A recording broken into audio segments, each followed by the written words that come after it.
Title Boxing Club in Pittsburgh with your focus point as well as a little history as well this week. So, way back in 1991, the old Soviet Union, the old hammer and sickle, crumbled. The empire fell apart and a lot of the territories broke free and became their own countries.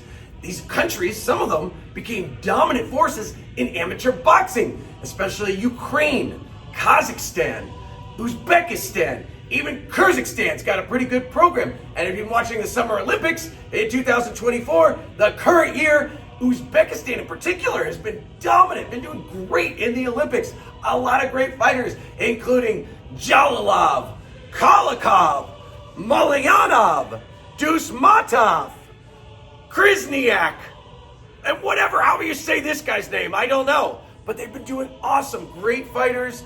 Sure, maybe not household names. I don't know how many are going to go pro, have great careers. But in the pro circuit even, we've got one of the best, some of the best maybe ever, two guys, Alexander Usyk, undisputed heavyweight champion, and Vasily Lomachenko, great boxers. Now, another thing that these guys have in common is most of the names I listed, and a lot of people that come out of those programs fight in a southpaw stance. Now, if you don't know, and I think you know, but just in case, most people are right-handed, and they fight in what's called an orthodox stance. That is your left foot forward, your right foot back. Your left hand forward, your right hand back. Now, there are those people who fight the other way in the southpaw stance, where their right hand is forward, their right foot is forward, their left hand is back.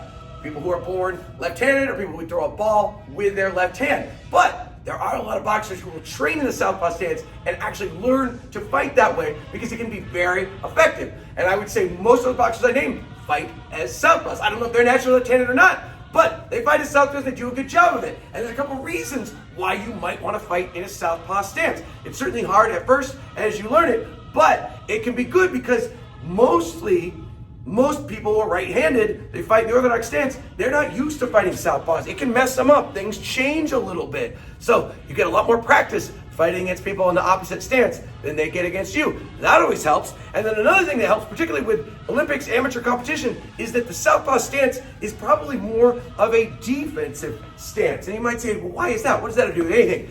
There's actually a couple reasons, but I'll give you the big one, right? So I've got my right hand forward, my right foot forward. My opponent will say they're orthodox.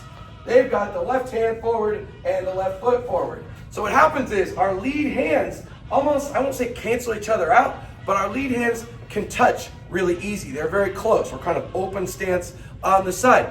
When that happens, in some ways, and again, don't take this too far, but it kind of negates the left hand. So really the only punch you have to worry about, or the only side you have to worry about, is that rear side. You got to watch that rear hand. You don't have to worry as much about the lead hand. They can throw hooks and jabs, and of course, you're going to throw jabs all the time, but it's not going to have as much effect because you're going to have your hand out there to kind of negate it, to kind of see it a little bit better. And when you commit with your rear hand, you're not so much open for their lead hand. Okay, maybe that's more information than you need or want or care about. Okay, but it does have some value.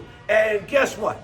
This week, we are going to practice not only fighting as a southpaw, being a southpaw, but also how to beat a southpaw as well. Both things very important. We even got National Left-Handers Day coming up on August 13th, and I remember them on Derek. He's a southpaw too, so why the heck not? Let's give it a try. Yes, it's not how we normally do it, but it's how we're going to do it this week. It's going to be fun. You're going to feel uncoordinated at first. It's going to feel strange at first, but as you get better, as you start to learn the mechanics, it'll become more natural. It also going to help you understand in general using your body, right? Because if you use your body more to throw punches, because you feel uncoordinated, you feel off, you tap into your legs more, that can be good even when you go back to your regular orthodox stance because you really tapped into how to use the rest of you, not just your arms, not just your hands, not just your dominant side.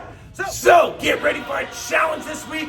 We're going to fight Sinister, for Sinister being Latin for left-handed. Yes, that's true. Look it up. Boom!